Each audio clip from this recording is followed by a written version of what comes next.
बिस्मिल्लाहिर्रहमानिर्रहीम रब्बि ज़िदनी इल्मा। अस्सलामु अलैकुम नाज़रीन, जैसा कि आप लोग जानते हैं कि हम हर रोज़ एक नए गेस्ट के साथ हाज़िर होते हैं। तो आज जो हमारे गेस्ट हैं फ़कीर इकबाल साहब, जो कि होम टीवी के डायरेक्टर हैं। आज जो हम कश्मीर यौम यकजहती के जो हवाले से बात करेंगे। तो अस्सलामु अलैकुम वालेकुम अस्सलाम वरहमतुल्लाहि वबरकातुहू। सर, कैसे हैं आप? मैं ठीक हूँ अहमद, आप ठीक हैं? I am very happy to see you that the young peoples are coming in this field and they are very confident. जी अल्हम्दुलिल्लाह ठीक ठाक, मैं ठीक हूँ। सर बहुत शुक्रिया आपके से मतलब जो आपने मेरा तारीफ़ की। तो सर हम जो है इसका जो शो का स्टार्ट करते हैं, जैसे कि आपको मालूम है कि कश्मीर के हवाले से हम आज बात करेंगे। जी कश्मीर जिसे जी कश्मीर जिसे दुनिया का कश्मीर जिसे दुनिया में जन्नत का टुकड़ा कहा जाता है। कश्मीर की खूबसूरती को देखना वहाँ के रहने वाले लोगों को मुयस्सर नहीं है। इनकी नस्लें फौजी वर्दियों और कर्फ्यू को देखने में गुजर जाती हैं। तमाम आलमी बिरादरी इस मसले पर खामोश है। तो कश्मीरियों पर होने वाले जुल्म के खिलाफ कोई भी इकदाम उठाने पर तैयार नहीं। हमारे वज़ीर आज़म और वज़ीर-ए-आज़म हर बार सलामती कौंसिल में कश्मीर के मसले पर आवाज़ उठाते हैं, लेकिन अभी तक कश्मीरियों को इसका कोई फ़ायदा नहीं हुआ। तो 5 फरवरी यौम यकजहती कश्मीर क्यों मनाया जाता है सर, इसके बारे में हमें थोड़ी सी डिटेल से बताएं। देखिए, पाकिस्तान का टूट अंक कहा था और कश्मीरी एक बड़ी आबादी जो है कश्मीर की, वो मुसलमानों पर मुश्तमिल है। इसलिए कश्मीरी मुसलमानों का भी ये मौक़िफ़ था, ये ख्याल था, ये अज़्म था कि वो पाकिस्तान के साथ अपनी एफिलिएशन चाहते हैं। लेकिन जो गुलाब सिंह डोगरा कश्मीर का जो राजा था, उसने कश्मीर को फरोख्त कर दिया था उस वक्त के बरतानवी राज में। और उसके बाद कश्मीरी जो है वो एक तरह से, यानी हम जो कहते हैं ना कि तारीख में लोगों की, इंसानों की खरीदो फरोख्त होती थी, गुलामों की खरीदो फरोख्त होती थी। तो ये 20वीं सदी में भी वो अमल जो है इस तरह से होता था कि पूरी स्टेट जो है वो वहां के रहने वालों की मर्जी के खिलाफ भेज दी गई। और फिर उस पर ये एक डिस्प्यूट हुआ और ये डिस्प्यूट इतना बड़ा डिस्प्यूट बना कि इसको जो है अक़वाम मुत्तहिदा में ले जाया गया। और अक़वाम मुत्तहिदा में जो उस वक्त के भारतीय वजीर आजम जवाहरलाल नेहरू, जो तहरीक आज़ादी हिंदुस्तान के एक रुकन भी थे कांग्रेस के हवाले से, क्योंकि अंग्रेजों से बरसगीर को जो दोनों तहरीकें आज़ाद करवाना चाहती थी, उनमें कांग्रेस भी शामिल थी और मुस्लिम लीग भी शामिल थी। और फिर इस तरह से जब दोनों मुल्कों की तकसीम हुई और एक खित्ता पाकिस्तान बना और एक खित्ता जो है वो एक खित्ता जो है वो भारत हो गया, इंडिया हो गया या हिंदुस्तान हो गया। तो कश्मीर तो एक बिल्कुल जो है सॉवरेन स्टेट थी। और इसी तरह से और भी सॉवरेन स्टेट थी इंडिया में, जिनमें हैदराबाद दक्कन थी, जिनमें जूनागढ़ थी। तो इस तरह से ये उसमें आते ही नहीं थे। ये जो रियासतें थी ये उस तकसीम में कहीं आती ही नहीं थी, इसलिए कि वो एक अलग स्टेट के तौर पे, एक अलग मुल्क के तौर पे, अपनी अलग करेंसी के साथ, अपने अलग फौज के साथ मौजूद थी। लेकिन तकसीम के बाद चूंकि इनका जो रकबा था, इनकी जो आबादियां थी वो इतनी मुख्तसर या छोटी थी कि जो डोमिनेटेड इलाके के ममालिक थे उन्होंने इनको अपना हिस्सा बनाने की कोशिश की। और उस तरह से कश्मीर के साथ भी यही हुआ कि हिंदुस्तान ने उस पर गासिबाना कब्जा कर लिया, वहां अपनी फौज उतार कर। लेकिन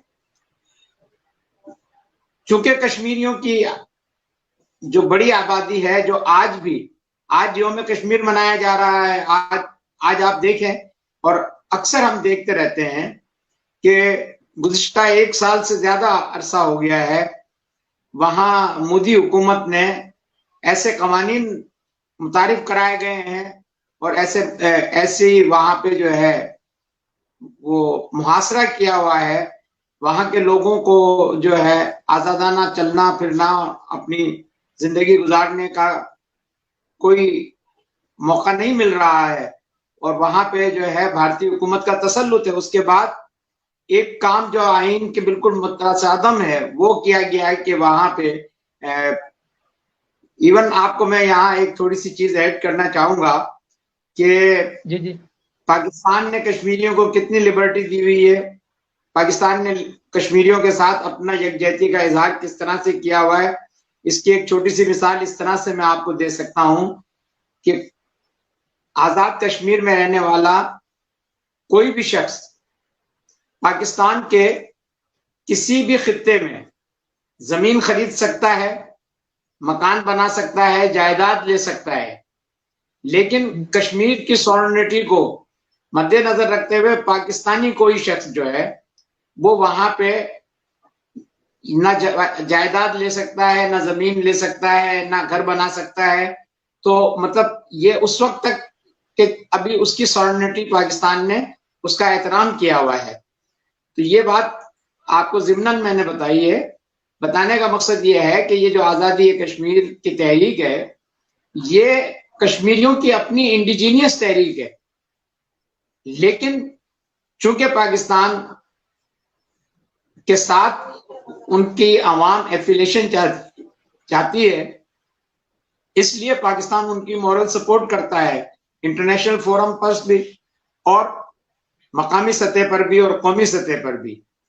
तो यौम आज़ादी यकजहती कश्मीर का जो बुनियादी मकसद है वो ये है कि कश्मीरियों को ये एहसास दिलाया जाए कि वो अपनी जद्दोजहद में तन्हा नहीं है, बल्कि पाकिस्तान उनकी इस सारी जद्दोजहद की अखलाकी और कानूनी और आलमी जो कवानीन या आलमी जो उसूल हैं, जो आलमी नॉर्म्स डिसाइडेड किए हुए हैं अक़वाम मुत्तहिदा ने, उनका एहतराम करते हुए जो है कश्मीरियों की पूरी मदद कर रहा है। लेकिन दूसरी तरफ आप ये देखें कि हम कश्मीरियों की अखलाकी मदद कर रहे हैं, लेकिन भारत जो है वो लाइन ऑफ कंट्रोल की खिलाफ वर्जी करते हुए पाकिस्तान पर भी जो है वो अपने हमले जारी रखे होता है, और उसका जवाब रिटेलिएट करती हैं हमारी फौजें, हमारे सिपाही। लेकिन हम कश्मीरियों की जद्दोजहद में उन्हें तन्हा नहीं छोड़ते। आपने जो वजीर आजम का जिक्र किया, तो वजीर आजम ने जो जनरल असेंबली में तकरीर की थी, उससे कश्मीर के मसले को इंटरनेशनल लेवल पर एक बहुत, यानी कहना चाहिए कि आई कैचिंग हैसियत हासिल हो गई थी। दुनिया की तवज्जो उस तरफ मबजूल हो गई थी, और उस दुनिया की तवज्जो को मबजूल होने के नतीजे में जो इस वक्त की इंडियन गवर्नमेंट है, इससे पहले भी इंडिया में हुकूमतें आती रही हैं, लेकिन उन हुकूमतों में एक डेमोक्रेटिक एटीट्यूड जो है वो हमें देखने को मिलता है, चाहे वो कांग्रेस की हुकूमत हो या कांग्रेस के मुखालिफिन की हुकूमत हो। लेकिन जब से गुजरात का जो ये मेसी केयर का बड़ा जो मुल्जिम आजम जो है, मुजरिम आजम जो है, जिसने गुजरात में वजीर आला की हैसियत से बहुत बड़ा मेसी केयर किया था मुसलमानों का, और वो सब तारीख का हिस्सा है, उसे एक आरएसएस के फार्मूले और आरएसएस के जो कहना चाहिए, जो आरएसएस का एक मजमूम वो है मोटिव, उस मोटिव के तहत मोदी ने कश्मीर को उस तरह से उसकी जो सैंक्टिटी और उसका जो आइडेंटिटी थी उसको मुतासिर कर दिया। और वो किस लिए किया कि पाकिस्तान ने कश्मीर के इशू को इंटरनेशनल लेवल पर बहुत ज्यादा हाईलाइट कर दिया था, जिसकी वजह से दुनिया उस तरफ देखने लगी थी। लेकिन जैसा कि आप जानते हैं, आप अभी तालिब इल्म हैं और मैं भी तालिब इल्म हूं, हालात हाजरा का, करंट अफेयर का, सहाफत का और तारीख का। तो तारीख के तालिब इल्म की हैसियत से मैं सिर्फ इतनी बात कहना चाहूंगा कि बाज़ औक़ात रहनुमाओं की, लीडर की लम्हे की गलती जो है वो कौमों की सदियों पर मुहित हो जाती है और कौम सदियां उसे भुगतती हैं। तो जो गलती मोदी ने की है इस वक्त, उसका नतीजा ये निकला है कि अब पूरी दुनिया में न सिर्फ ये कि मोदी बेनकाब हो रहा है, बल्कि जरा सख्त अल्फाज में कहूं तो मोदी और उसका एजेंडा न सिर्फ ये कि नंगे हो गए हैं, बल्कि पूरी दुनिया जो है वो कश्मीरियों की तरफ देख रही है। कश्मीरियों पे होने वाले मजालिम को पूरी दुनिया में मजम्मत की निगाह से देखा जाता है, नफरत की निगाह से देखा जाता है। लोग मोदी के एजेंडे को जो है वो कोई पजीराई नहीं दे रहे हैं। मोदी की जो पॉलिसीज हैं उनको इंटरनेशनली जो है कोई रिकग्नाइजेशन या कोई अप्रिसिएशन नहीं मिल रहा है। तो ये जो यकजहती कश्मीर के हवाले से जो 5 फरवरी को हमने पाकिस्तान पूरी दुनिया को ये पैगाम देता है कि जब हम यहाँ पब्लिक हॉलीडे करते हैं, जब हम यहाँ रैलियां निकालते हैं, जब यहाँ हम जलसे करते हैं, सेमिनार करते हैं, तो पूरी दुनिया की तवज्जो कश्मीर की तरफ मबजूल कराने के लिए ये सारी एक्टिविटी होती है, ताकि international media, international community, international जो बिरादरी है वो देखे कि बड़े सगीर में जो 2 ममालिक हैं वो एक जुल्म का पैकर है और दूसरा जो है वो आलमी इंसानियत और आलमी बिरादरी के उसूलों को और आलमी बिरादरी की जो अखलाकी अक़दार हैं उनको फॉलो कर रहा है। तो आप, मैंने डिटेल से बात की, इसको आप और आगे बढ़ाना चाहते हैं तो मुझसे कुछ पूछिए। जी सर, बहुत शुक्रिया। आपने हमें बताया कि 5 फरवरी को हम जो में यकजहती कश्मीर मनाते हैं वो क्यों मनाते हैं, इसको आपने डिटेल से हमें बताया, इसलिए मैं आपका बहुत शुक्रिया अदा करता हूँ। तो सर, कश्मीरियों की जद्दोजहद के ऊपर जो और तहरीक कश्मीर के ऊपर यौम यकजहती कश्मीर का क्या असर है,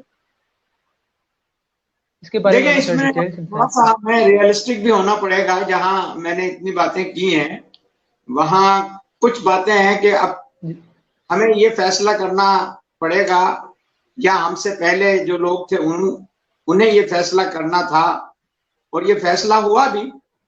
आजाद कश्मीर आपके पास जो है वो कोई, आपको कश्मीर, आजाद कश्मीर का ये खित्ता जो इस वक्त आप जहां आप आसानी से आते जाते हैं, जहां एक बाकायदा एक पाकिस्तान से एफिलिएटेड गवर्नमेंट मौजूद है।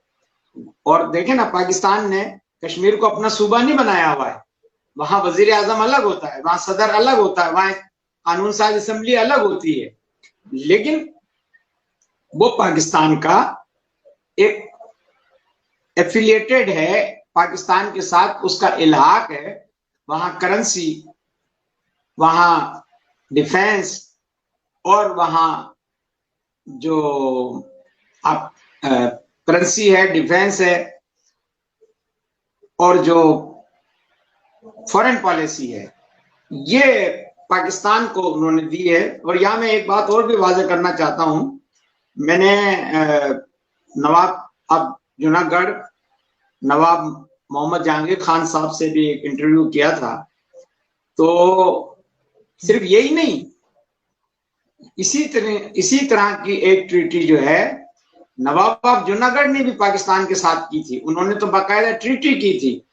14 अगस्त को पाकिस्तान आजाद हुआ था और सितंबर में गालिबन, मैं डेट इस वक्त शायद मुझे पूरी तरह से कंफर्म ना हो, लेकिन आई थॉट के इट वाज 12 सितंबर को, यानी आफ्टर 14 अगस्त से और 12 सितंबर, यानी विद इन ए मंथ, पूरा महीना नहीं हुआ था, विद इन ए मंथ जो है जूनागढ़ के जो नवाब साहब थे, नवाब महाबत खान जी, वो कराची आए थे। उस वक्त कराची दारुल हुकूमत था और उन्होंने कायदे आजम के साथ एक ट्रीटी साइन की थी और उस ट्रीटी में ये कहा था कि दिफा, करेंसी और फॉरेन ऑफिस ये पाकिस्तान के साथ होंगे और जूनागढ़ रियासत जो है वो पाकिस्तान से इलाक करेगी। और मैं यहाँ आपके साथ बात करते हुए ये बात कहना चाहूंगा कि इस सिलसिले की भी रेजोल्यूशंस और करारदादें जो है अक़वाम मुत्तहिदा में मौजूद हैं। तो ऐसा नहीं है कि सिर्फ कश्मीर, बल्कि कश्मीर के साथ साथ इंडिया ने पाकिस्तान की और दूसरी एफिलिएटेड जो रियासतें हैं उन पर भी गासिबाना कब्जा किया हुआ है। और जो आपने सवाल किया था उसको थोड़ा सा और एलिब्रेट करते हैं कि इसका क्या असर होगा या क्या असर होता है। तो बहुत ही माजरत के साथ, निहायत अफसोस के साथ ये कहना पड़ेगा कि हमारे जो सिफारत खाने हैं, हमारा जो फॉरेन ऑफिस है, जो दुनिया भर में हमारे डिप्लोमेट्स हैं, सफारतकार हैं, they are not playing their role in a proper manner. They are not doing like the Indians diplomats are doing for their country. तो ये जो है ना, ज्यादा जब आप महज़िब माशरे में, एक महज़िब ग्लोबल विलेज में रहते हैं, तो डिप्लोमेसी जो है वो सबसे बड़ा आपका हथियार होता है, आपका सबसे बड़ा जो है सोर्स होता है to convince the country, the world. तो इसकी ज्यादा जिम्मेदारी जो है वो हमारी सिफारतकारी पर, हमारे सिफारत खानों पर, हमारे वजीर खारजा पर आयद होती है कि इस मसले में उनका रोल जो है बदकिस्मती से माजी में भी इतना शानदार नहीं रहा और इस वक्त हाल में भी कोई बहुत ज्यादा बेहतर परफॉर्मेंस नजर नहीं आ रही है। और यही वजह है कि अगर ये परफॉर्मेंस माजी में कुछ बहुत ज्यादा अच्छी होती तो मोदी गवर्नमेंट जो है वो इस इकदाम पर नहीं जाती कि जो आज कश्मीर की उन्होंने हालत बनाई हुई है और कश्मीर को जिस तरह से उन्होंने सेज किया हुआ है, उसका मुहासरा किया हुआ है। वहां एक अरसे से जो है वो आम आदमी की जिंदगी अजीरन बनी हुई है। गलियों में, सड़कों पे, मोहल्लों में जिस तरह से इंडियन आर्मी और इंडियन ट्रूप्स और इंडियन पैरामिलिट्री ट्रूप्स जिस तरह से लोगों को वहां जो है टॉर्चर कर रहे हैं, उनके साथ जुल्म तशद्दुद कर रहे हैं, उन्हें जदोकोब कर रहे हैं, ये सूरत हाल पैदा नहीं होती अगर हमारी डिप्लोमेटिक जो कोर है वो इन 7 डिकेड्स में 70 सालों में, 7 दहाइयों में अगर कश्मीर को अपनी प्रायोरिटी पर रखती और अगर कश्मीर प्रायोरिटी पर होता तो इसका एक जो बेहतर नतीजा है वो ये निकलता कि आज तक कश्मीर पर जो करारदादें अक़वाम मुत्तहिदा में ज़ेरे इल्तवा हैं और उन करारदादों में साफ सुथरा ये लिखा गया है कि कश्मीर पर इंडिया और पाकिस्तान इस बात पर मुत्तफिक होंगे कि उनमें प्लेबिसाइट कराया जाए, वहां पे इस्तावे राय कराई जाए, उनसे उन्हें पूरी आजादी कश्मीरियों को दी जाए कि whether they want to go with Pakistan और लिव विद इंडिया। लेकिन उन करारदादों पर ना इंडिया की किसी हुकूमत ने अमल करने की कोशिश की और उनको कोई लिफ्ट कराई, और ना ही पाकिस्तान के जो सिफारतकारी के महाज थे उन्होंने इस पर एम्फेसाइज किया, इस पर जोर दिया, इस पर अपनी तवानाइयां सर्फ नहीं की। अगर ऐसा होता तो हमारे जो मुस्तकिल मंदूब जो हमारे अक़वाम मुत्तहिदा में होते हैं, या जो हमारे मुख्तलिफ ममालिक में सफ़ीर हैं, बिलखुसूस उन ममालिक में जो वीटो का, जिनके पास वीटो का पावर है दुनिया में, अक़वाम मुत्तहिदा में, उन ममालिक में अगर हमारे सिफारतकार अपना रोल प्ले करते तो अक़वाम मुत्तहिदा पर इन करारदादों को गौर करने का और इन पर डिबेट करने का पूरी तरह से जो है मजबूर किया जा सकता था, लेकिन ऐसा नहीं हुआ। और यही वजह है कि हम आज तक जो है यकजहती है कश्मीर का दिन तो मना रहे हैं, और उस दिन हमारे यहाँ बहुत कुछ होता है। दूसरी तरफ ये बात आपको, आई एम सॉरी, थोड़ा सा हालात हाजरा के तनाजुर में और इस सारी गुफ्तगू के दौरान जो है कुछ तल्ख बातें भी होती हैं और हो जाती हैं और होनी भी चाहिए, इसलिए कि अगर आप को निश्तर ना लगे तो दर्द नहीं जाता।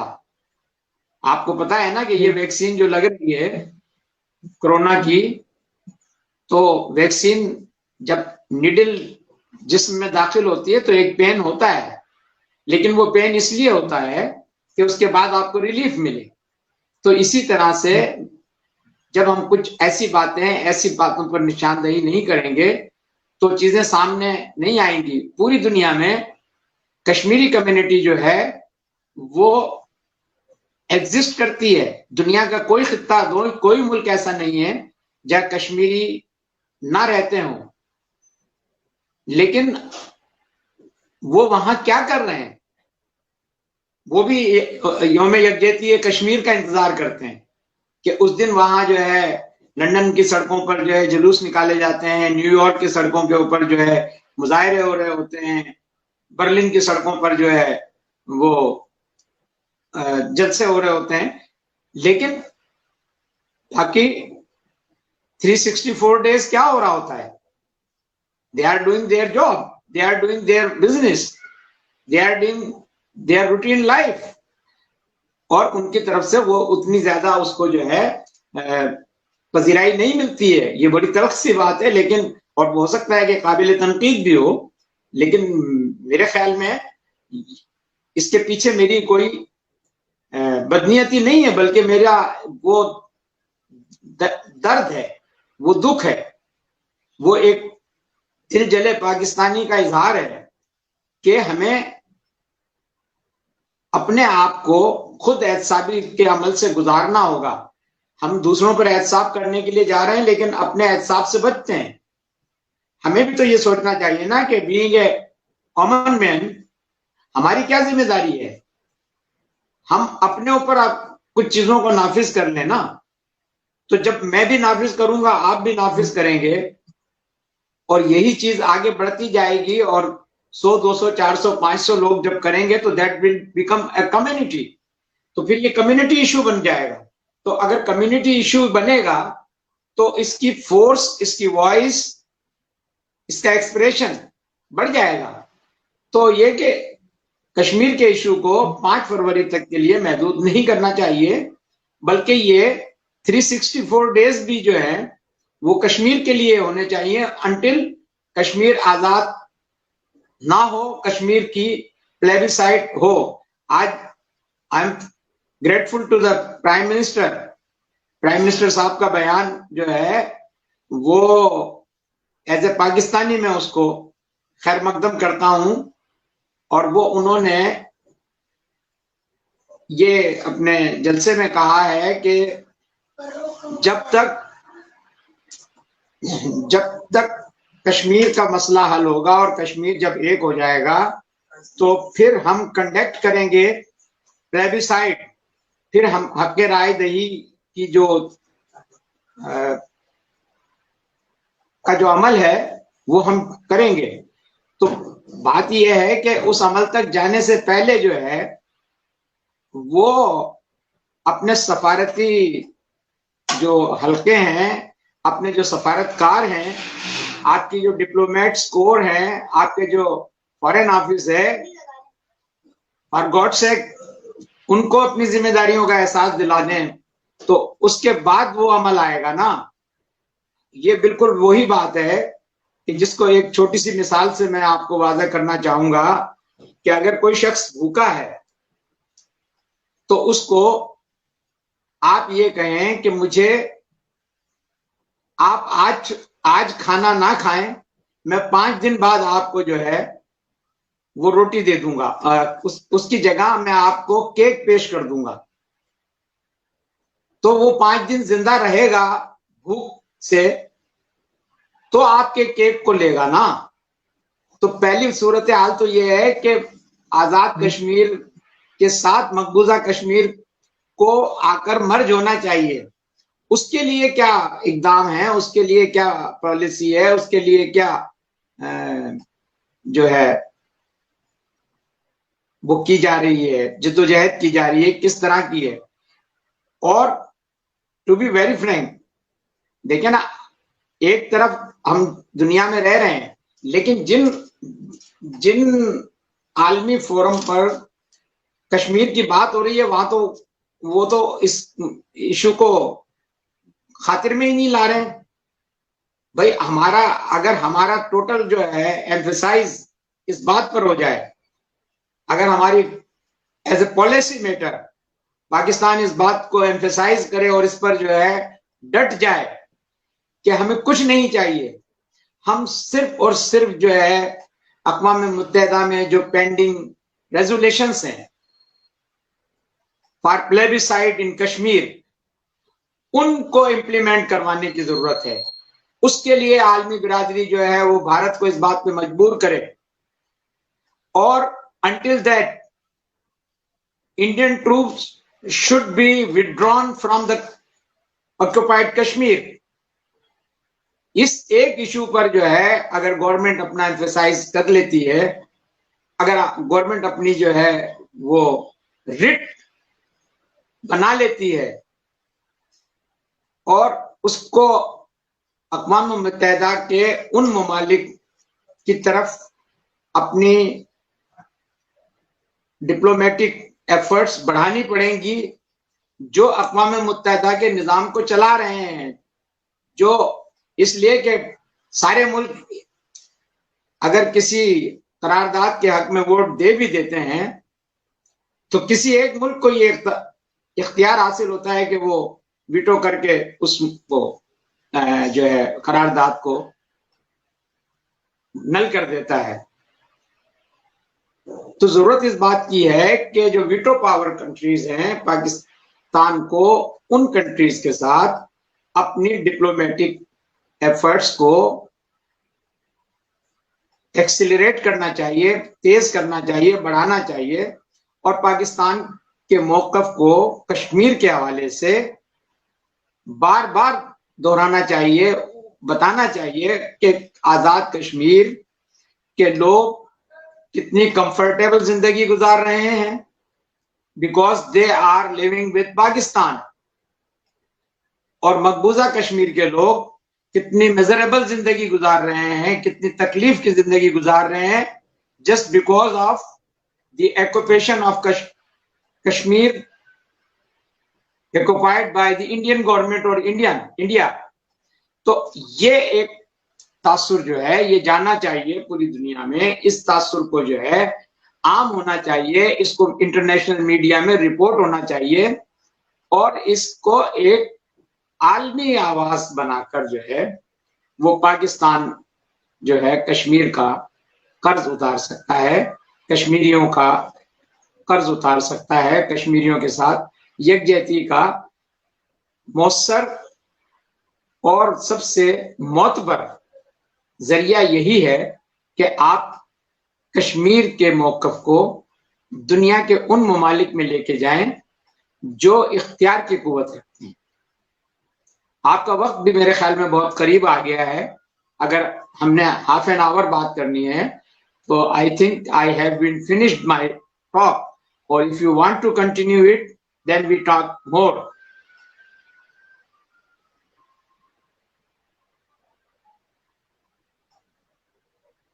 सर आप कंटिन्यू रखें।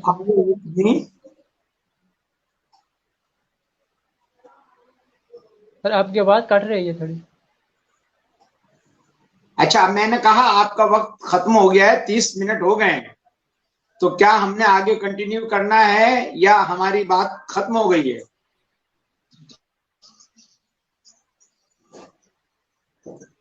सर आप कंटिन्यू रखें। अच्छा, तो सर अगर आपके पास अगर आप जो नहीं है तो थोड़ा सा और है टाइम वो दे दें। जी। सर मैं ये पूछना चाह रहा था कि सिर्फ यही मतलब यही सब कुछ मतलब करने से मसला कश्मीर हल हो सकता है? डेफिनेटली, देखिए दुनिया में कौन सा मसला है जो हल नहीं होता। आप मुझे एक बात बताइए कि जंग अजीम दोम के बाद जर्मनी दो हिस्सों में तकसीम हो गया था।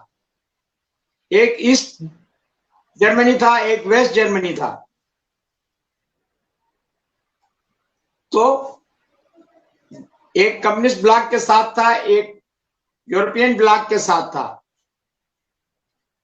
लेकिन Germans realise their self, Germans ने खुद अपने आप अपने अंदर रियलाइज किया कि हम एक लोग हैं, तो दीवारें बर्लिन गिर गई। तो दुनिया में मसले और मसले जो हैं वो दो चीजों से हल होते हैं। एक, आपके पास विजडम होना चाहिए, यानी दानाई, विजदान, इदराक। और दूसरे, आपके पास विल होनी चाहिए। सिर्फ दानाई आपके पास हो लेकिन आप करने की ख्वाहिश ना रखते हो तो कुछ भी नहीं होता। आप बहुत दाना है, लेकिन अगर आप मुझे इंटरव्यू पर कॉल नहीं करते तो ये इंटरव्यू नहीं होता। जी। और एक अच्छी लीडरशिप जो है उसमें विजडम होना जो है वो बहुत जरूरी है, और विजडम के साथ साथ विल का होना बहुत जरूरी है। तो विल होती है तो विल अपने मीन्स खुद तलाश कर लेती है, अपने वेज खुद तलाश कर लेती है, अपने तरीकाकार खुद वजह कर लेती है। अगर आपको कहीं जाना है, किसी रास्ते पर जाना है और इत्तेफाक से वहां रुकावटें खड़ी हुई हैं, कोई ऑब्स्टिकल्स हैं, ट्रैफिक जैम है या कोई और चीज है, तो आप वहां स्टक अप तो नहीं करते ना, आप मुतबादिल रास्ता इख्तियार करते हैं। जी। आप थोड़ा दूर से जाकर घूम कर आ जाते हैं, लेकिन आपने जाना होता है। ये एक कॉमन है, यहाँ पाकिस्तान में भी, दुनिया में भी होगा। मगर मैं चूंकि पाकिस्तान में हूं तो मैं पाकिस्तान की ग्राउंड रियलिटीज के हवाले से और स्पेशली कराची की रियलिटीज के हवाले से बात करता हूं कि अभी पिछले दिनों बगैर तमाशाइयों के नेशनल स्टेडियम में मैच खेले गए और जी। पूरा कराची जो है वो बंद कर दिया जाता था। नेशनल स्टेडियम के अतराफ में 1 किलोमीटर से ही वो रास्ता बंद कर दिया जाता था, जबकि स्टेडियम में सिर्फ खिलाड़ी और टीमें होती थी, तमाशाई कोई नहीं होता था। लोग उसको, शहरियों ने उसे बर्दाश्त भी किया, लेकिन जाने वालों ने अपने रास्ते मुतबादिल कर लिए। वो जो सीधा रास्ता था उसको उन्हें मयसर नहीं आया, तो उन्होंने दूसरे रास्तों से अपनी मंजिल तक, अपने दफातर तक, अपने घरों तक वो पहुंचते थे। तो इसी तरह से कोई भी चीज जो है वो अगर विल के साथ होगी तो वो अपने मीन्स, अपने वेज तलाश करती है और कर लेती है। और लीडरशिप में विजडम है तो मीन्स जो है वो खुद ब खुद आते रहते हैं। बेशुमार हमारे सामने ऐसी मिसालें हैं दुनिया भर में, और दुनिया भर के लोगों की, और दुनिया में जो तब्दीलियां हैं उनके हवाले से। आप इस वक्त जो जिस डिवाइस को इस्तेमाल कर रहे हैं, ये डिवाइस इससे पहले तो हमारे पास नहीं थी, जी। लेकिन फिर भी लोग कम्युनिकेशन जारी रखे हुए थे, लोग खत लिखते थे। लोग तार भेजते थे, टेलीग्राम भेजते थे, लोग जो है वो ट्रेवल करके एक दूसरे तक अप्रोच करते थे। ठीक है, आज ये हुआ है कि आज शादी का कार्ड भी जो है आपको व्हाट्सएप हो जाता है। जी तो अगर आपके पास एक एक ना एक जरिया जो है वो तो हर वक्त जो है दुनिया में इर्तिका का अमल जारी है और जारी रहेगा। फर्क सिर्फ इतना है कि हमें, अब आप मुझे ये बताइए ना कि अब क्या दुनिया में जो जंगों की बातें होती हैं या जंग होती है, या जिसको हम अब कहते हैं जी थर्ड वार होने वाली है, तो वो थर्ड वार जो है वो क्या टैंकों से और बंदूकों से और आमने सामने एक दूसरे से घुसे और मुक्के से लड़ी जाएगी। हर आदमी जो है वो टेक्नोलॉजी पर अपनी जो है वो अपनी बात कर रहा है, अपनी उस ताकत की जो बुनियाद है उसकी, वो उसके पास जो टेक्नोलॉजी उसने हासिल कर ली है, जिसको न्यूक्लियर टेक्नोलॉजी कहते हैं। और फिर न्यूक्लियर के अंदर भी बहुत ही सेंसिटिव चीजें आ गई हैं कि आपके वार हेड्स पर जो है आपने अपना वो लगा दिया तो उस वो वार हेड काम करेगा, वहां आदमी नहीं जा रहा, वहां बंदा नहीं जा रहा है, वहां पे पहले की तरह से जो है एमएम आलम का तैयारा, एमएम आलम साहब उसको फ्लाई कर रहे होंगे और कोई आदमी वो बम फेंक रहा होगा नीचे, ऐसा नहीं होगा।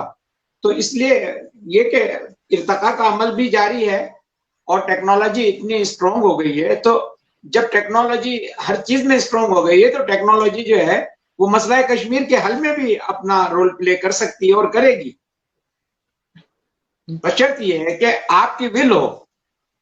और विल जो है वो भी एक फर्द की नहीं होती, हमने मिन हैसुल कौम collectively we have to do something. मैं और आप आज बैठकर बात करते हैं, लेकिन हम 364 दिन जो है खुद कश्मीर के बारे में बात नहीं करता।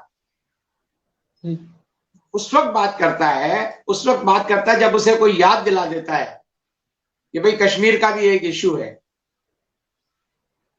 ठीक है ना, पूरी दुनिया अगर इंडिया का इकोनॉमिकल, सोशल और पॉलिटिकल बायकॉट कर दे, तो आपका क्या ख्याल है कि इंडियन गवर्नमेंट कश्मीर में अपनी जो एक्टिविटी है, अपना जो ये उसकी जो ऑपरेशंस है, क्या वो जारी रखेगी? अगर दुनिया ये कह दे कि पीस कीपिंग फोर्सेस को जो है इंडिया में कश्मीर में तैनात किया जाएगा, ये फैसला जो है अक़वाम मुत्तहिदा का है या ये उन सुपर पावर्स का है जो दुनिया को रूल कर रहे हैं, जो जिनके पास वीटो पावर्स है, जिन्होंने दुनिया में अपनी डायरेक्ट और इनडायरेक्ट इन्फ्लुएंस क्रिएट किया हुआ है। अगर वो सब मिलकर इस बात पर मुत्तफिक हो जाएं कि India should withdrawn its forces from the Maqbuza Kashmir and the peacekeeping forces will be posted at occupied Kashmir, and Kashmiri will giving a right to plebiscite to vote whether in the favor of India or the against of India, whether they want to live with India or want to go with Pakistan। और ये peace keeping force करेंगी। आप ये देखिए ना, 20 साल, 25 साल, 30 साल, 40 साल के करीब हम पहुंच गए हैं।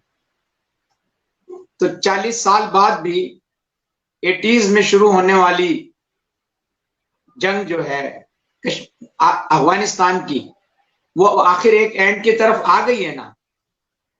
इसी तरह से ईरान और इराक के दरमियान 20 साल तक जारी जंग आखिर अपने इख्तिताम को पहुंची। और उसमें वर्ल्ड बॉडीज ने अपना रोल प्ले किया। फिर वहां की जो क़यादत थी, वहां की जो लीडरशिप थी, उन्होंने रियलाइज किया। वो लोग रियलाइज करते हैं। आज इंडिया में एक इशू किसानों का चल रहा है, तो किसानों के इशू पर किसानों के हवाले से मुख्तलिफ, आप सोशल मीडिया पर देखते होंगे, चीजें आ रही हैं। तो उनमें किसानों ने क्या कहा कि अगर हम अपने बच्चे जो फौज में भर्ती हैं भारत की, हम अपने उन बेटों को, उन जवानों को, उन बच्चों को अगर हम वापस बुला लेते हैं, तो जाए मोदी जी जाकर फिर खुद जो है सरहदों पर जो है जंग लड़ें और हिफाजत करें। तो एक आम आदमी की जो ताकत है वो सबसे बड़ी ताकत है, लेकिन आम आदमी की ताकत जो है एक इंडिविजुअल की ताकत के तौर पर काम नहीं आती। वो आम आदमी, मैं और आप और मेरी तरह के और 200, 400, 500, 1000 आदमी जब बन जाते हैं तो फिर वो वाइस हो जाती है। वरना एक अकेले आदमी की आवाज तो नक्कार खाने में तूती की आवाज साबित होती है। लेकिन यह है कि नक्कार खाने में बहुत सारी तूतियां एक साथ मिलकर अगर शोर मचा दें तो सब कुछ हो जाता है। तो कलेक्टिवली जो है ना, चीजों को कलेक्टिवली देखने की जरूरत है, कलेक्टिवली सोचने की जरूरत है। देखिए ना, आज जो ग्लोबल विलेज है, दुनिया जो है, अब ममालिक के तौर पर तो मैं पाकिस्तान में रह रहा हूं, पाकिस्तान में रह रहा हूं, लेकिन मेरी और आपकी बात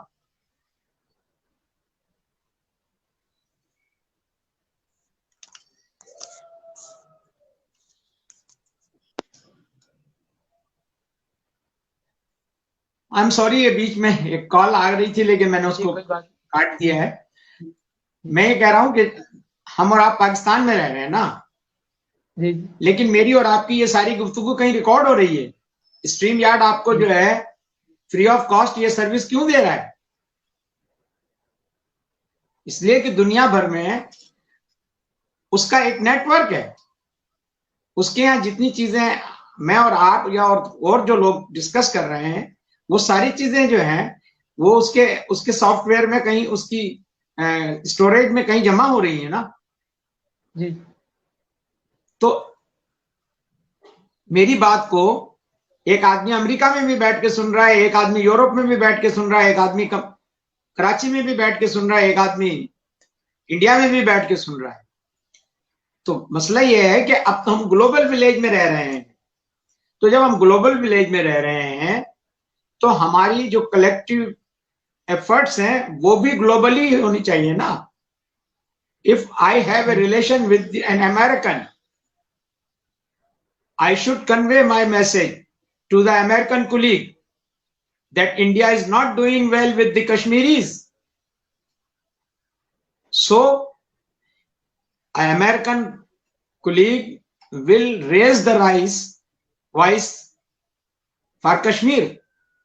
तो हम इस इंटरनेशनल लेवल पर हम इसको भी टूल बना सकते हैं, हम इसको भी अपना सोर्स बना सकते हैं, हम इसको भी अपना वेपन बना सकते हैं against the brutality of Indian forces, Indian troops and the Kashmiri regime and the Modi regime. मतलब वो हमें करने के लिए जो है बहुत है, लेकिन करने वाले कौन बनेंगे और कब करेंगे, कब होगा? फिर ये कि मैं और आप तो एक बेवसीला आदमी हैं, हमारे पास तो वो वसाइल नहीं है, वो जराए नहीं है। लेकिन जब हम इतनी बात कर रहे हैं तो हुकूमतें जिनके पास सारे जराए हैं, एक फौज जफर मौज है लोगों की, उनके पास दुनिया भर में एक्सेस है। जो हमारे सफारत खाने हैं, जो हमारे एम्बेसीज हैं, जो हमारे कॉन्सुलेट ऑफिसेज हैं, यही तो काम करने के लिए इनको बनाया गया और भेजा गया है कि ये पाकिस्तान का मौकफ लोगों के सामने लेकर आए और पाकिस्तान की पॉलिसी लोगों के लिए लेकर आए और पाकिस्तान का एतमाद दुनिया में बहाल करें। पाकिस्तान के बारे में अगर कोई मिसपरसेप्शन है कोई मिसअंडरस्टैंडिंग है तो उसको दूर करें, एक पॉजिटिव पिक्चर पाकिस्तान की क्रिएट करें, पाकिस्तान के बारे में एक पॉजिटिव मैसेज दें, और पाकिस्तान से जुड़े हुए जो मामलात हैं और जो लोग हैं उनको अगर किसी मुश्किलात का सामना करना पड़ रहा है, मैं स्पेशली पाकिस्तान से जुड़े हुए लोगों का हवाला जब दे रहा हूं तो स्पेशली मेरा जो इशारा है वो कश्मीरीज की तरफ है कि उनके बारे में बात करें। मेरा इशारा जो है वो जूनागढ़ के लोगों के बारे में है। जूनागढ़ स्टेट पाकिस्तान का हिस्सा है। पाकिस्तान को चाहिए कि जिस तरह कश्मीर के बारे में बात हो रही है, जूनागढ़ का भी एक जो है वो यकजहती का दिन भी मनाना चाहिए। हैदराबाद दक्कन के हवाले से भी बात करनी चाहिए। हैदराबाद दक्कन पे अचानक जो है वो इंडिया ने कब्जा किया है शबखून मारकर, इसलिए कि हैदराबाद दक्कन के जो नवाब साहब थे वो भी पाकिस्तान के साथ अपना एफिलिएशन चाहते थे। तो ऐसा नहीं है कि हम कुछ नहीं कर सकते या ऐसा हो नहीं सकता। Everything is possible, but everything will be possible by the wisdom and will. और विजडम और विल जो है वो लीडरशिप के पास होती है। मैं जाकर जो है जनरल असेंबली में तकरीर नहीं कर सकता, उसके लिए वजीर आजम को या प्रेसिडेंट को ही जाना पड़ता है। तो लीडरशिप की विल जो है और लीडरशिप का विजडम जो है वो ही लोगों को रिलीफ दे सकता है और वही लोगों को तकलीफ में डालता है। तो बहुत सी बातें हैं और भी हैं, करने के लिए भी हैं और सुनने वाले सुनते भी हैं, लेकिन बात यह है कि मसला कश्मीर को हम सिर्फ जो है एक त्यौहार के तौर पर देखने की कोशिश करते हैं बाज़ औक़ात, ये जी छुट्टी हो जाएगी, समझे। आप मुझे बताइए, चलिए पूरी दुनिया में मसला कश्मीर उजागर हो गया, हमने कई हफ्तों जो है धूप में खड़े होकर पूरी दुनिया को कितना इस बात पर कायल कर लिया कि जी इंडियन ट्रूप्स पर इंडिया कश्मीर से चले जाएं वापस। हमारे यहाँ हमने काफी अरसे तक जो है ये एक अपना रूटीन किया था ना कि हम हर जुमे को वो कश्मीरियों से यकजहती के इजहार के तौर पर जो है कहीं जमा हुआ करेंगे दोपहर में आधा घंटा, और वो नारे बुलंद करेंगे और प्ले कार्ड्स उठाएंगे और बैनर्स लेंगे और बैनर्स लगाएंगे और पूरी दुनिया को एक मैसेज देंगे कि Pakistani peoples are with Kashmir. लेकिन आप मुझे बताइए कि पूरी दुनिया ने उसको क्या, उससे पूरी दुनिया की आंख उससे क्या खुली? क्या मकबूजा कश्मीर के बारे में अक़वाम मुत्तहिदा की जो करारदादें थी उन पर कोई डिबेट शुरू हो गई? क्या अक़वाम मुत्तहिदा ने इंडियन गवर्नमेंट को इस बात पे मजबूर कर दिया कि वहां से जो है वो ट्रूप्स वापस बुला लिए जाएं, वहां से फोर्सेस वापस बुला ली जाएं? हत्ता कि वहां लोगों को जो बुनियादी फैसिलिटीज, जो बेसिक नेसेसिटीज जो एक आम आदमी का हक है वो हासिल थी, वो भी खत्म हो गई। वहां से इंटरनेट की सहूलत खत्म हो गई, वहां लोगों को जुमे की नमाज में मस्जिद जाने तक की जो सहूलत खत्म कर दी गई, वहां लोगों का घर से बाहर निकलना मुश्किल हो गया।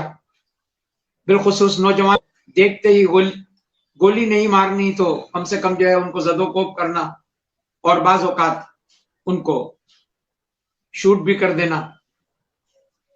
तो दुनिया ने तो हमारी इस अमल का तो कोई प्रॉपर नोटिस तो नहीं लिया, या कोई हमें इसके सिले में कोई जो है रिलीफ तो नहीं मिला।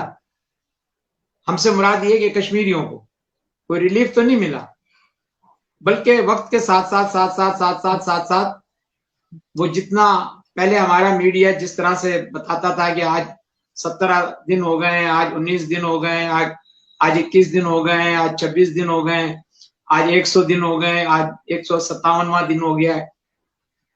अब तो मेरा ख्याल है हेडलाइन से वो बात भी खत्म हो गई है। तो वो इतना जो है उसमें चला गया है गुमशुदगी में मैटर कि अब हम जुमे के दिन हम भी नहीं खड़े हो रहे हैं। तो ये ठीक है कि कुछ चीजों की अहमियत होती है, जैसे आज के दिन की अहमियत है। आज का दिन है ना, आज पूरी दुनिया को पता चल रहा है कि हम जो है कश्मीरियों से यकजहती का दिन मना रहे हैं। लेकिन कल 6 फरवरी को क्या होगा? सब हम अपनी अपनी दुनिया में मस्त होंगे, अपने अपने जमाने में मस्त होंगे, अपनी अपनी बातें कर रहे होंगे। कल के अखबारात में ये खबरें होंगी कि जी वजीर आजम ने जलसा किया, फला जगह रैली निकाली, फला जगह जो है वॉक हुई, फला जगह जो है सेमिनार हुआ।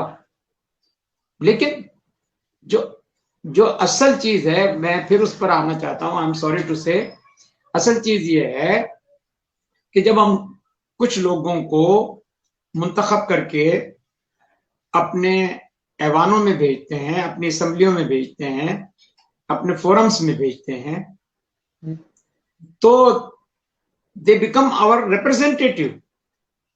वो जो कुछ बोलते हैं वो मैं बोल रहा होता हूं, वो आप बोल रहे होते हैं, वो लोग बोल रहे होते हैं जिनके वो नुमाइंदे होते हैं। और जब एक पूरी हुकूमत तश्कील पा जाती है, एक पूरी असम्बली तश्कील पा जाती है, एक पार्लियामेंट तश्कील पा जाती है, तो वो फिर वही 100, 300, 400, 500 लोग जो हैं वही सब पाकिस्तान होते हैं। उनकी आवाज पाकिस्तान होती है। उस वक्त कोई अहमद सईद नहीं होता, कोई इकबाल सहवानी नहीं होता। उस वक्त सिर्फ वो लोग होते हैं सॉरी, हमारे नुमाइंदे। तो हमारी पार्लियामेंट की ये जिम्मेदारी है, हमारे रिप्रेजेंटेटिव्स की ये जिम्मेदारी है, हमारे मिनिस्टर्स की ये जिम्मेदारी है, हमारे प्राइम मिनिस्टर की ये जिम्मेदारी है, हमारे पब्लिक रिप्रेजेंटेटिव्स की ये जिम्मेदारी है, हमारे सफारतकारों की ये जिम्मेदारी है कि मसला कश्मीर को उसके परसेप्शन में, उसके तनाजुर में सीरियसली देखें और इसको अक़वाम मुत्तहिदा समेत उन तमाम फोरम्स पर और उन तमाम ममालिक तक इसको बार बार हाईलाइट करें, उसको बार बार। इंश्योरेंस एजेंट क्या करता है? आप जब पहली मरता है तो आप उसको लिफ्ट नहीं कराते और उसकी बातें सुनी अनसुनी करके रखते हैं, लेकिन वो आपको इस बात पे मजबूर करके जाता है अपनी गुफ्तगू से कि चलें सर मैं फिर कल आपके पास आऊंगा, या आप मुझे टाइम दे दें कि मैंने कब आना है आपके पास। आप उससे जान छुड़ाने के लिए ये कहते हैं कि आप अगले हफ्ते आ जाइएगा। अगले हफ्ते वो आपको फिर फोन करता है और कहता है कि जी आपने मुझे वक्त दिया था, मैं कब आऊं? आप कहते हैं आज मेरी मजबूरी है, आज मैं आपको टाइम नहीं दे सकूंगा, आप ऐसा करें बाद आ जाइएगा। वो फिर 10 दिन बाद आपको कॉल करके कहता है जी आपने कहा था मैं कब आऊं? फिर आप उसे कहते हैं कि यार मुझे 2 दिन और दो, मैं उसके बाद आपसे बात करूंगा। वो फिर 2 दिन बाद आपसे बात करता है और मजबूर कर देता है आपको इस बात पर कि आप उसे दोबारा बुलाएं। इसी तरह से एक वक्त आता है कि वो आपसे अपनी पॉलिसी लेकर जाता है, अपनी पॉलिसी बेच कर जाता है आपको। क्यों बेच कर जाता है? क्योंकि वो एक विलिंग होता है आपसे पॉलिसी लेने का, आपको पॉलिसी बेचने का, और वो अपना गोल डिसाइड करके और फिर आपसे बात करता है। ठीक है ना? आप मुझे बताइए कि चलिए, आपको जर्मनी की चांसलर जो है आपके सफीर साहब को एक दफा मना करेंगी कि आई एम सॉरी, मेरे पास आज वक्त नहीं है, कल आप 1 महीने बाद के अपॉइंटमेंट पे आ जाएं। 1 महीने बाद फिर वो आपको कहेंगी कि आप बाद में आ जाएं। बिल आखिर कोई वक्त तो ऐसा आएगा ना जब वो आपसे कहेंगे कि चलें जी आ जाएं। जब वो आपसे ये कहेंगे आ जाएं, तो आपके पास ये मौका होगा ना कि आप उनसे कहें कि आप दुनिया की एक बड़ी ताकत हैं, आप कश्मीर के मसले पर जो है पाकिस्तान के मौक़िफ़ को सुने और इंडिया के मामलात को भी देखें कि कश्मीर में क्या हो रहा है, आपको पूरी दुनिया की नॉलेज होगी।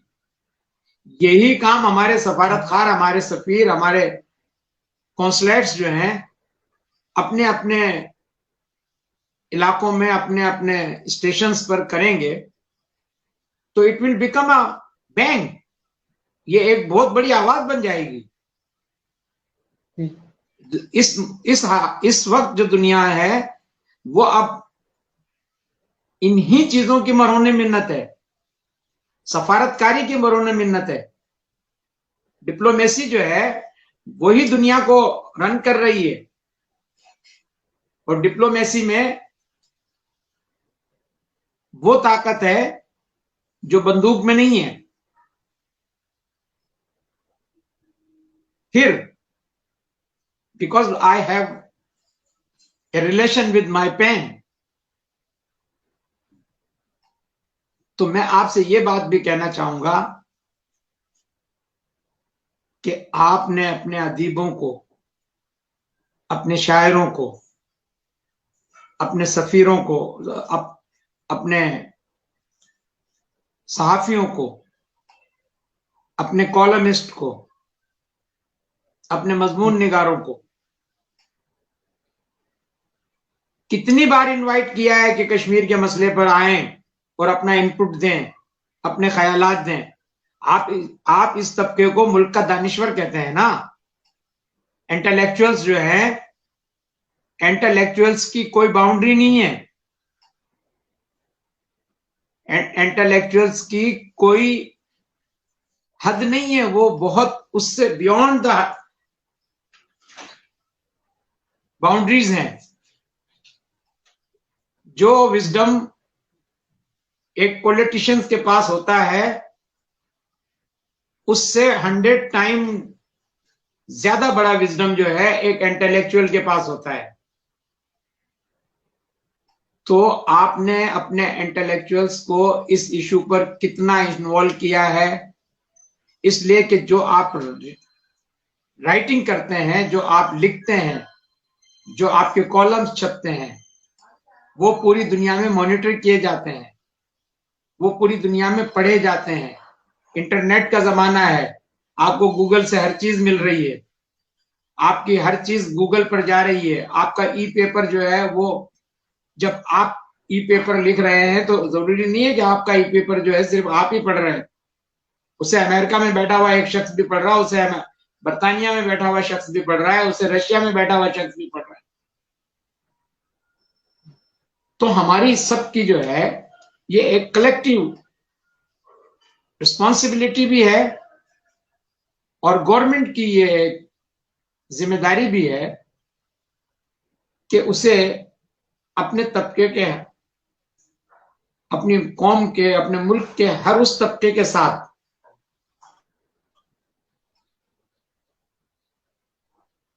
एक ऐसा रिलेशन डेवलप करना चाहिए इस इशू पर स्पेशली।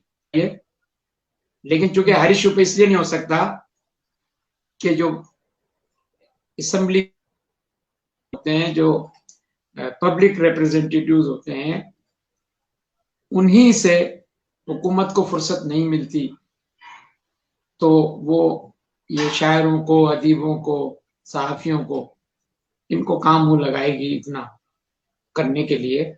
लेकिन जब कोई खास इशू हो तो इस पर होना चाहिए। दुनिया में बड़े बड़े जो जो सल्तनतें चली हैं, वो अकेला एक बहादुर जनरल जो है वो सारी सल्तनत नहीं चलाता था, जो सिकंदर आजम था। या जो चंगेज खान था, या जो उस्मान था, जिसका आजकल ड्रामा आप देख रहे हैं, कुर्लुस उस्मान जी और जी अर्तुगल, जी सिर्फ यही लोग नहीं होते थे, इनके साथ दानिशमंद लोग भी होते थे। जी अकबर ने पूरी दुनिया, पूरे हिंदुस्तान में कैसे राज कर लिया, वो नौ रत्न जो उसके थे, वो नौ रत्न उसे बताते थे कि क्या करना है और क्या नहीं करना है, और कहाँ क्या बात करनी है, किस कबीले से, किस, इसलिए कि वो उस वक्त का भारत भी और आज का भारत भी मल्टी कम्युनियल कंट्री है। राजपूत अलग हैं, मराठे अलग हैं, और इसी तरह के बहुत सारे लोग जो हैं। तो वो जो उनके जो दानिश्वर होते थे वो बताते थे कि आपने राजपूतों से जाके क्या बात करनी है और उनकी क्या कमजोरियां हैं जिनसे आप फायदा उठा सकते हैं। आपने मराठों से क्या बात करनी है और उनकी क्या कमजोरियां हैं जिनसे आप फायदा उठा सकते हैं। तो हमारे इन सारी बातों करने का मकसद सिर्फ ये है कि कश्मीर के इशू को हमें सीरियसली लेने की जरूरत है। कश्मीरियों के साथ हमारा यकजहती जो है वो इस बात का तकाजा करता है कि हमें इस मसले को 70 साल के बाद कश्मीरियों को उनका हक राय दही देकर उनको भी आसान कर देना चाहिए अब उनकी जिंदगी में, और पाकिस्तान के साथ उनका जो इल्हाक है उसको पर छोड़ देना चाहिए। अगर दुनिया में एक बहुत बड़ी हकीकत है कि अगर आप किसी के साथ अच्छा करेंगे तो वो आपको कभी नहीं भूलेगा। तो अगर हम कश्मीरियों के साथ यकजहती का इजहार करेंगे,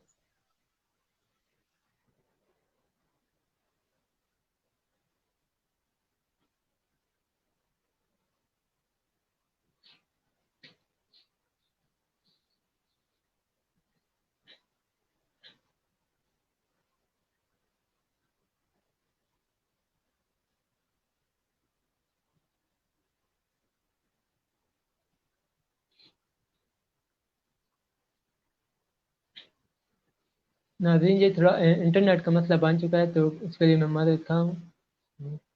जैसा कि वो बहुत ही अच्छा हमें बता रहे थे कि ये जो दी कश्मीर के हवाले मुझे से वो अच्छा लगा अपने अहमद, आप ख्यालात के इज़हार कर रहे थे। मुझे मौका दिया बात करने का। मैं आप सब दोस्तों से, अपने देखने वालों से, सुनने वालों से, और जो दुनिया भर में आगे इसको देखेंगे उन सब से सिर्फ यही रिक्वेस्ट करूंगा कि कश्मीरियों की मॉरल सपोर्ट करें, उनके मसले को दुनिया भर में उजागर करें, और पाकिस्तान जो उनके साथ एक एफिलिएशन और एक इजहार यकजहती रखता है, तो पाकिस्तान के मौक़िफ़ को दुनिया भर में आम करें, जी और सर, बहुत पाकिस्तान का शुक्रिया।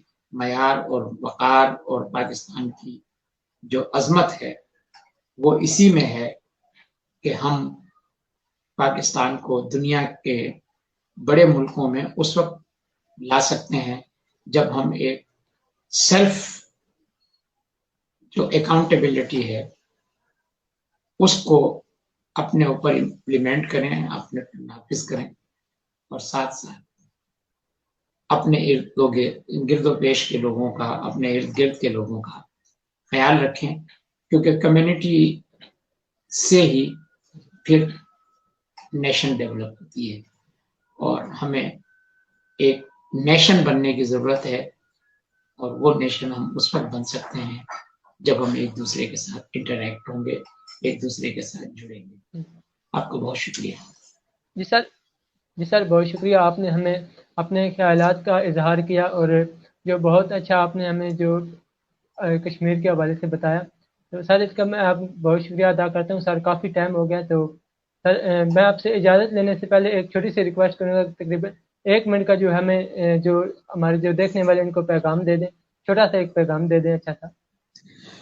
जी बिल्कुल, मैं अपने दोस्तों को और स्पेशली मैं नौजवानों को, जिसकी आप भी नुमाइंदगी इस वक्त कर रहे हैं, मैं नौजवानों को ये पैगाम देना चाहूंगा, बल्कि पैगाम नहीं देना चाहूंगा, पैगाम तो बड़े लोग देते हैं। मैं जो नौजवानों से एक बात शेयर करना चाहूंगा कि हम भी नौजवान थे और हमने अपने बुजुर्गों का, अपने सीनियर्स का एहतराम किया और उनसे सीखने की कोशिश की। तो एक छोटी सी बात कि अदब पहला करीना है मोहब्बत के करीनों में, और दूसरी बात, लोग तुम्हें भी मानेंगे, औरों को तस्लीम करो। तो अगर आप अपने सीनियर्स का एहतराम करेंगे, अगर आप अपने बड़ों से सीखेंगे, तो आने वाला वक्त होगा जब आपके छोटे आपसे सीखेंगे और आपका एहतराम करेंगे। जी साथ साथ एक छोटी सी बात जो कल भी मैंने की थी, वो ये कि अब हम एक डिजिटल ईरा में जा रहे हैं, जा चुके हैं, लेकिन हमारी आने वाली नस्ल जब आएगी तो वो शायद इससे भी एडवांस टेक्नोलॉजी को फॉलो करेगी। जी तो अपने आप को इस टेक्नोलॉजी के साथ जोड़ ले, क्योंकि जो वक्त के कदम से मिलाते नहीं कदम, आवाज दे रहे हैं अपनी खजा को हाथ। तो इसलिए इस सारी टेक्नोलॉजी के साथ अपने आप को जोड़ें, इसको सीखें, क्योंकि यही आगे की दुनिया है और यही आपकी दुनिया है जो जिसने कल पाकिस्तान की बागडोर संभालनी है। बहुत शुक्रिया, थैंक यू। जी सर, बहुत शुक्रिया। आज हमने आपका बहुत सारा टाइम ले लिया, आपको कीमती वक्त जो है आपने हमें अपने कीमती वक्त में से हमें टाइम दिया, बहुत शुक्रिया। तो नाज़रीन, हम आपसे इजाज़त चाहते हैं, दुआ में याद रखिएगा। फिर ईमान अल्लाह। सर आपसे हम इजाज़त चाहते हैं, अल्लाह हाफिज़। बहुत शुक्रिया सर, थैंक यू।